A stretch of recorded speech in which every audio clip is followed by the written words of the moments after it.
Welcome everyone here today to follow an inspiration series of how to grow your own vegetables in a tiny apartment. The first thing we would like to mention is the challenges of urban gardening. Let's move on the first section. Urban gardening is a dream for many, offering a way to bring nature into the heart of the city. Yet for those living in apartments, transforming that dream into reality is often fraught with challenges. Limited space, insufficient sunlight, and the complexities of soil and pest management can all stand in the way. But understanding these obstacles is the first step toward overcoming them. One of the most immediate hurdles urban gardeners face is limited space. Imagine a typical apartment layout, a compact living room, a small kitchen, perhaps a narrow balcony or a windowsill. Every square foot is precious, and carving out a dedicated area for plants can feel nearly impossible. In studio apartments, the challenge is even greater, as living, sleeping, and working spaces often blend into one. Even in larger units, storage needs and furniture placement can crowd out any hopes of a sprawling indoor garden. Some may have access to a shared rooftop or a tiny patio, but these are luxuries rather than the norm. The challenge, then, is to think vertically and creatively, using shelves, hanging planters, and window boxes to maximize every inch. Yet even with clever solutions, the reality remains. Space is at a premium, and every plant must earn its place. Beyond space, sunlight is a vital ingredient for plant growth, and in many apartments, it's in short supply.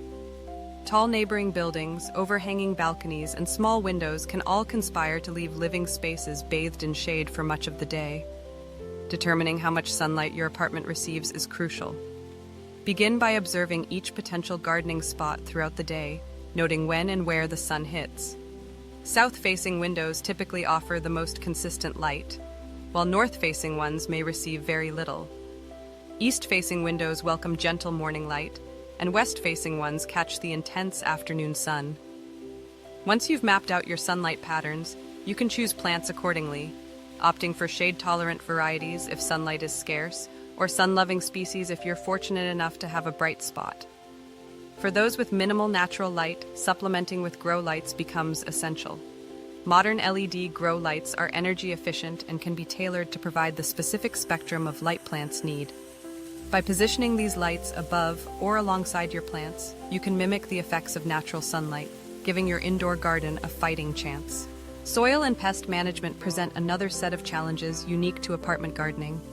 Unlike outdoor gardens, where soil can be amended and replenished easily, apartment dwellers often rely on bagged potting mixes.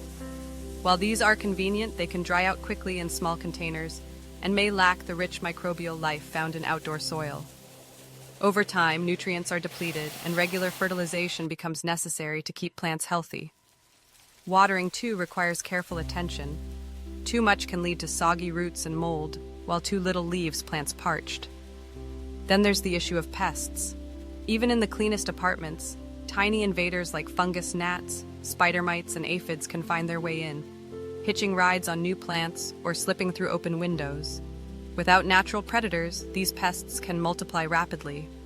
Preventing infestations means inspecting new plants before bringing them inside, maintaining good air circulation, and using natural remedies like neem oil or insecticidal soap when problems arise. Despite these obstacles, urban gardening is not only possible, it's deeply rewarding. With careful planning, a willingness to experiment, and a bit of patience, city dwellers can cultivate lush, green sanctuaries in the most unlikely spaces. Each challenge, from limited space to pesky bugs, becomes an opportunity to learn and grow alongside your plants. And in the end, the sight of fresh herbs on a windowsill or the scent of blooming flowers in the living room can make even the smallest apartment feel like home. Thank you for watching the first section. The next section will talk about how you choose the right plants. See you soon! Thank you for your support and encouragement by subscribing the channel.